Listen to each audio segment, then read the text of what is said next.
In 1974, 24-year-old Waku student Issei Sagawa allegedly followed a German woman to her home in Tokyo, Japan, broke into her apartment while she was sleeping, and attempted to cut a piece of her flesh off her body to consume. When she awoke, she reportedly fought him, and he was later captured by the police. According to a 2012 Vice documentary that covered Issei's story, he was mistakenly charged with attempted rape, and his wealthy father paid the victim a settlement outside of court to have the charges dropped. 7 years later, in 1981, he allegedly committed a murder in France, shooting and eating a fellow university student, René Hartzfeld.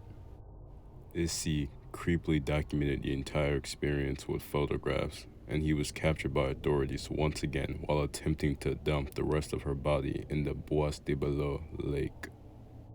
He was deported back to Japan and committed to a mental institution. For a reason unknown, his psychologist in Japan declared that he was sane.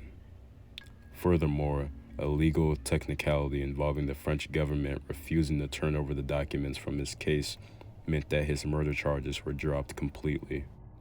He checked himself out of the mental hospital and has reportedly been walking the streets as a free man ever since.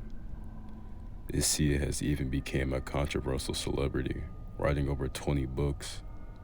According to Japan Today, he most recently fantasized about an unnamed TV actress, saying, "I would catch a glimpse of her thigh and think that sure looks tasty, but I don't feel like I actually want to eat it. As I accomplished the act of cannibalism once, there's no meaning to maintaining the desire for it anymore." In my book, I wrote that human flesh was tasty, but that was not really true. I'd much rather eat matsutka beef. But because I desired to consume human flesh for so long, I had managed to convince myself that it wouldn't necessarily be delicious. Issei Sagawa was also referenced in the Rolling Stones song Too Much Blood, with the lyrics reading, "And when he ate her, he took her bones to the Bois de Boulogne." He is currently 73 years old and continues to live in Kawasaki City, Japan. To this day, no one knows why France did not allow Japan to give him a trial.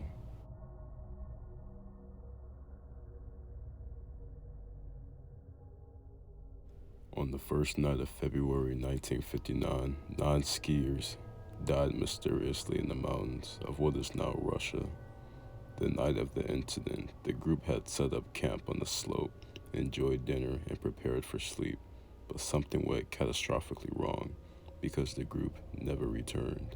On February 26, searchers found the hikers' abandoned tent, which had been ripped open from the inside. Surrounding the area were footprints left by the group, some wearing socks, some wearing a single shoe, some barefoot, all of which continued to the edge of a nearby wood. That's where the first 2 bodies were found, shoeless and wearing only underwear. The scene bore marks of death by hypothermia, but as medical examiners intervened, the bodies, as well as the other 7 that were discovered over the months that followed, hypothermia no longer made sense. In fact, the evidence made no sense at all. One body had evidence of a blunt force trauma consistent with a brutal assault. Other had third-degree burns. One had been vomiting blood. One was missing a tongue, and some of their clothing was found to be radioactive. Theories floated include KGB interference, drug overdose, UFO, gravity anomalies, and the Russian version of the Yeti. Recently, a documentary filmmaker presented a theory involving a terrifying but real phenomenon called infrasound, in which the wind interacts with the topograph to create a barely audible hum that can nevertheless induce powerful feelings of nausea, panic, dread, chills, nervousness, raised heartbeat rate, and breathing difficulties. The only consensus remains that whatever happened involved an overwhelming and possibly inhuman force.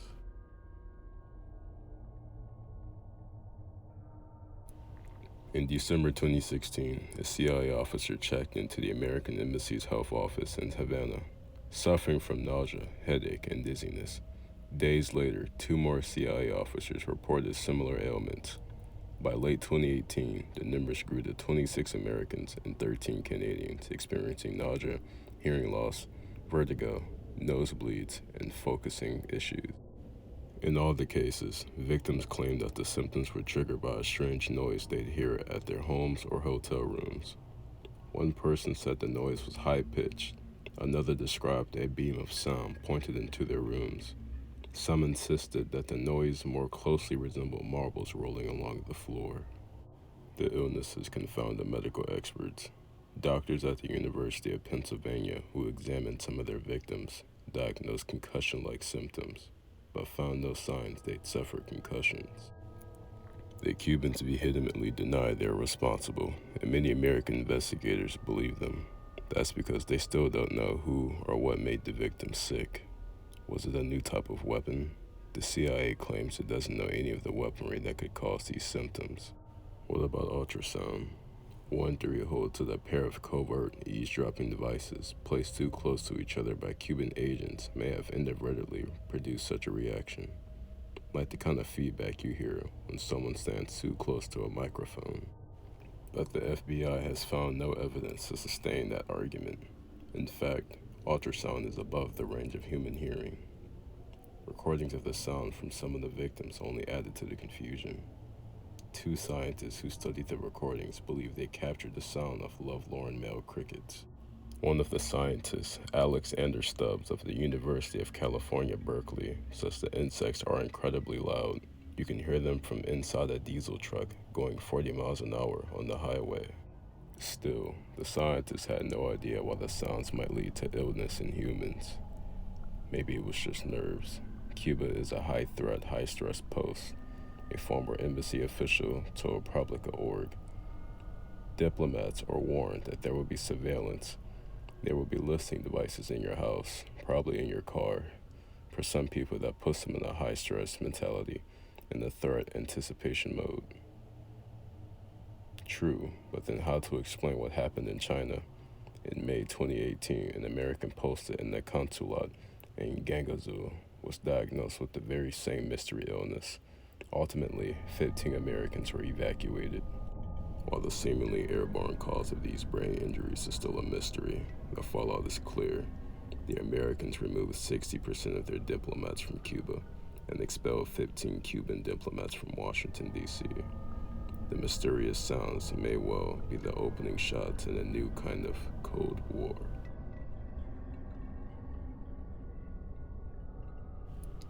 On December 4th, 1872, a British-American ship called the Mary Celestial was found empty and adrift in the Atlantic. It was found to be seaworthy and with its cargo fully intact, except for a lifeboat, which it appeared had been boarded in an orderly fashion. But why? We may never know, because no one on board was ever heard from again. In November 1872, the Mary Celestial set sail from New York, bound for Genoa, Italy. She was manned by Captain Benjamin Briggs and 7 crew members, including Briggs' wife and their 2-year-old daughter. Supplies on board were ample enough for 6 months, and luxurious, including a sewing machine and an upright piano. Commentators generally agreed that to participate in the abandonment of a seaworthy ship, some extraordinary and alarming circumstance must have arisen. However, the last entry on the ship's daily log reveals nothing unusual, and inside the ship, all appeared to be in order. Theories over the years have included mutiny, pirate attacks, and an assault by a giant octopus or sea monster. In recent years, scientists have posed the theory that fumes from alcohol on board caused an explosion that, as a result of a scientific anomaly, did not leave behind signs of burning, but was terrifying enough that Briggs ordered everyone into the lifeboat.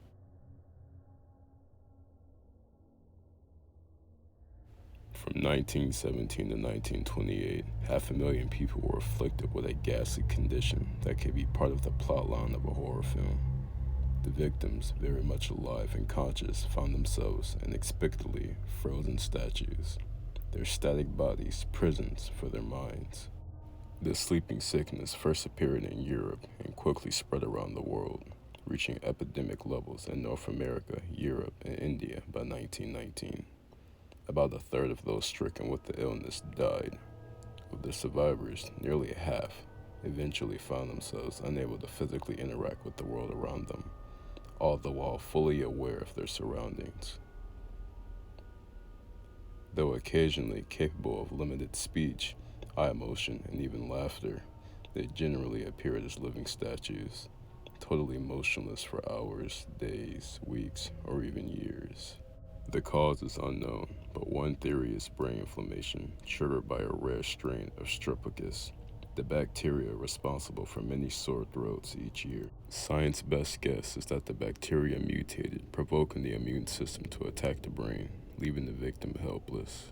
None of this explains why the illness disappeared, only to resurface periodically, be it in Europe in the 1950s or in China 10 years ago when a 12-year-old girl was hospitalized for 5 weeks with the disease. Are such occurrences the new normal, or are they signs that EO could be planning something bigger any day? A 2004 analysis of 20 patients with symptoms remarkably similar to EO concluded that whatever ailed them is still prevalent. As such, history's so-called sleeping sickness remains the stuff of nightmares.